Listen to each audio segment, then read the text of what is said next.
On va prendre l'outil texte et cliquer dans le bloc. Oui, parce qu'il s'agit d'un bloc, je vais repasser en affichage normal et on va voir que sur le dessus là, c'est un bloc qui a été mis.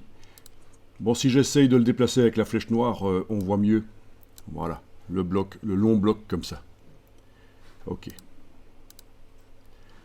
Donc, vous mettez le curseur texte dedans. Et on va voir comment le filet a été fait. En fait, c'est un paragraphe.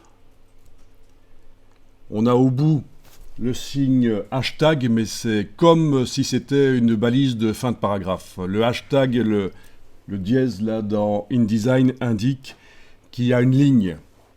Donc techniquement, on n'a pas fait de retour chariot à la fin de la phrase, mais pour InDesign, c'est considéré comme étant un paragraphe.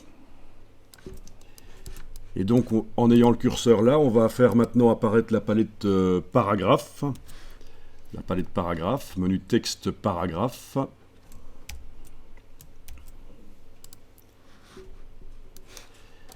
Et on va aller dans le menu de la palette paragraphe jusque la ligne filet de paragraphe. C'est ça qui a été utilisé pour créer le filet. Donc vous avez filet au-dessous, il n'y en a pas. Et vous avez filet au-dessus, il y en a un. Ce qui est vicieux, c'est qu'au moment où on applique le filet au-dessus, parfois, visuellement, il apparaît en dessous du texte. Et on se dit, bah, tiens, je demande un filet du dessus, il apparaît en dessous du texte. Il faut le savoir, ça fonctionne comme ça. Et alors, avec la valeur ici de décalage, on le fait remonter.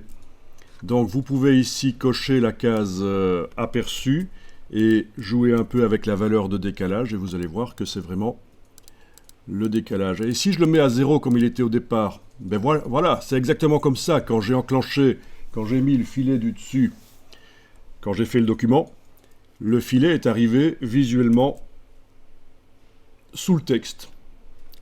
Mais je savais que c'est un piège, en fait, dans InDesign. On demande un filet du dessus, mais il apparaît au-dessous. Et il faut le remonter par le décalage.